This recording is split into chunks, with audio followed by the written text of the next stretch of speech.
Hey y'all, welcome back to my channel, Herculean Hearts. I'm Sarah, homeschool mama of 6, and today's video is what I wish I would have known before deciding to homeschool children with special needs. So I have 6 kids and 3 of whom have some kind of special need. So if you haven't watched my videos before, I do have a child with autism. I will link a video down below of the day that we found out that he had autism.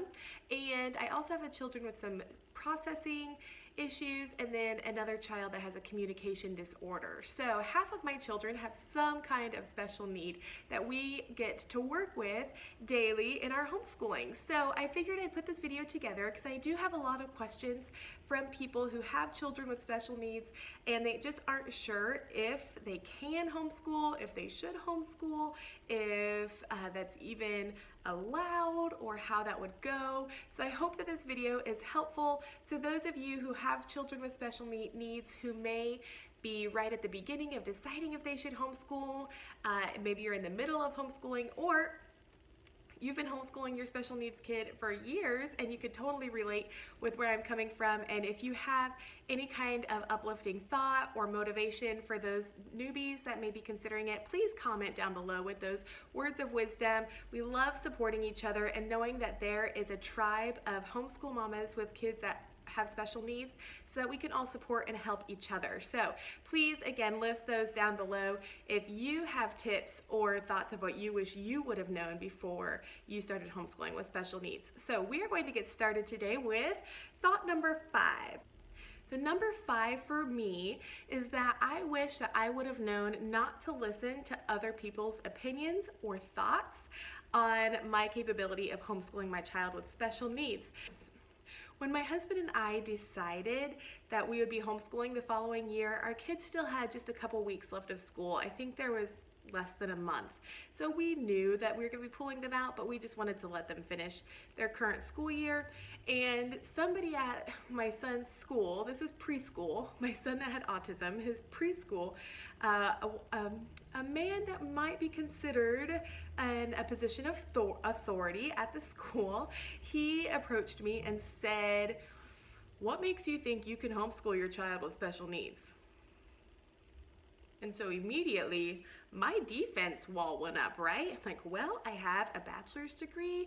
I taught English in China, so I have experience teaching. I'm a piano teacher. Like, I've been teaching for years, and I volunteered in various different areas with special needs kids, and so I feel like I know how to combine the two. And I was trying to explain myself and like it was any of his business what we were doing in our family. But like right away I felt like, oh, I don't know, what are my qualifications and why do I think that I am capable of homeschooling my son that has autism? Like, am I capable? And so then I let that one little comment, y'all, that one little comment that he made affected my thought and my confidence in myself to be able to homeschool my child with special needs.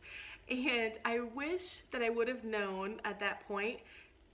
You just can't even let anybody's comments, whether it's a well-meaning family member, whether it's somebody from a current school that your kids are attending, whether it's a stranger on the street. I will tell you right now, people have their opinions on homeschooling. They have their opinions on people with special needs, and they really have their opinions on if people with special needs should be homeschooled. So you just have to decide right now to just not let any of that affect you in any way, because they're going to tell you. You don't even have to ask them.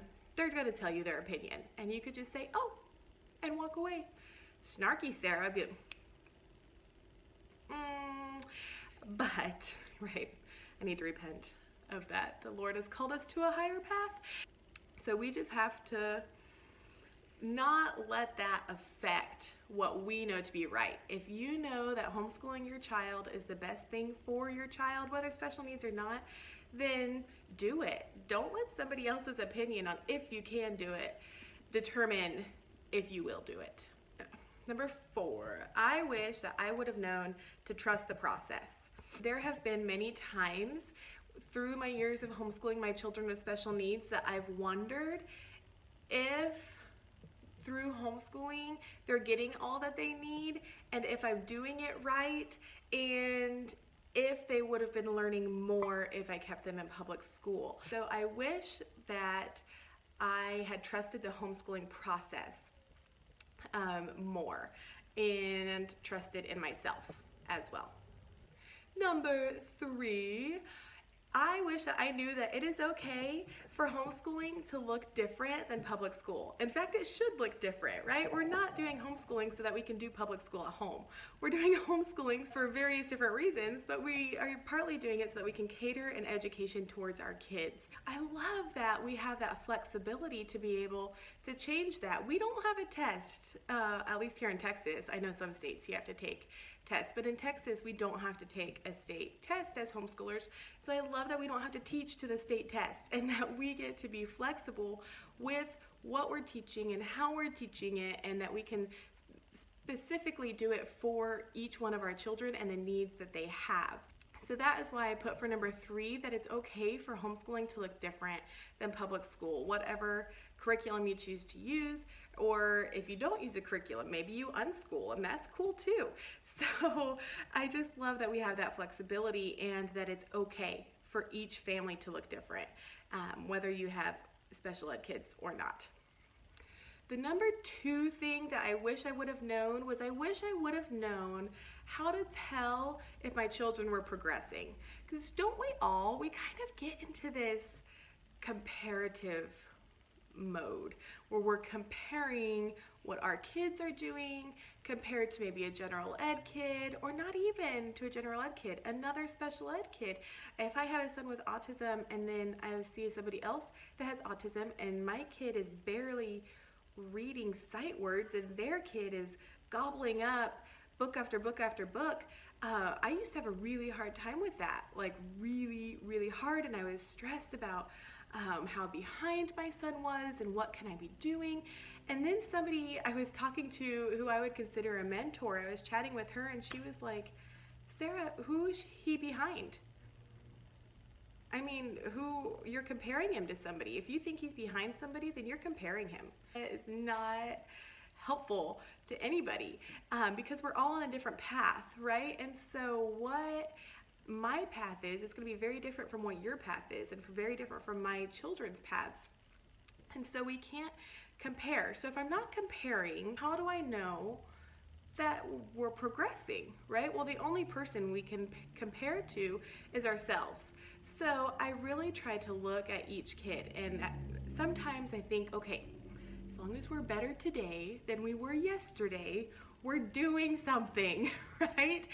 But even with that, when you have kids that are special ed, and any kid, some days are awesome, amazing. You feel super accomplished, and some days it is just working through whatever tantrum was being thrown because of whatever tag was bothering them in their clothes, and it just affected them the whole day. I can't compare, okay, well, is today better than yesterday? Because you just don't even know how today's gonna go. And sometimes it's not even a week, right? Is this week better than last week? God bless us. I don't know. So what I've been deciding to do is comparing our progress from where we are today to where we were a year ago. So for my son that is at his own reading level, he's reading more today than he was able to read a year ago. When? That is something that I definitely wish that I would have known, was how to measure how we're progressing, especially when you have special needs, that it's gonna look different. It looks really different from kids that are on like a general ed or gifted. It's just, everybody's different. The number 1 thing that I wish I would have known before I started homeschooling children with special needs, I wish that I would have known that I was enough. I'm my children's mom, right? Nobody in this entire world except for God and Jesus love my children more than I do. I am the only person, the only mortal. No other mortal loves my children more than I do. Nobody else is going to believe in their success more than I do. Nobody else is going to push for their success more than I will. So because I'm their mom, that's enough, right? I'm going to be there to help them with the things that they can do, push them enough, but not too hard, right? That it turns them off, and that's something only you as a parent will know. And you are enough. So if you take nothing else from this video, if you're just considering or wondering or thinking, is it even possible? Yes, it is 100% possible, because you are their parent. You know exactly what they need, and you are going to fight for them. Even if they don't believe in themselves, even if they're having a hard time, even if they have some kind of special need where they can't communicate, you're going to be able to give them exactly what they need, because God made you their parent, right? God gave you those kids because those kids need you just as much as you need them. So those were the 5 things that I wish that I would have known before I started homeschooling kids with special needs. If you have children with special needs and you are just in the very beginning steps of knowing if you want to homeschool, if it's even possible to homeschool children with special needs, please comment below. I'm happy to connect with you and chat with you about being able to do that and what that looks like. But just know that you totally can do it. If you have any specific questions about homeschooling children with special needs, please post those in the comments down below. I'm happy to do continued videos on this subject of how we do certain subjects, or what our homeschooling day looks like. So just let me know down below if those are things that y'all would be interested in seeing, or if that would be helpful to you at all. Please, please, please don't forget to subscribe. You can hit that red button right down there. Thank you for watching, and until next time.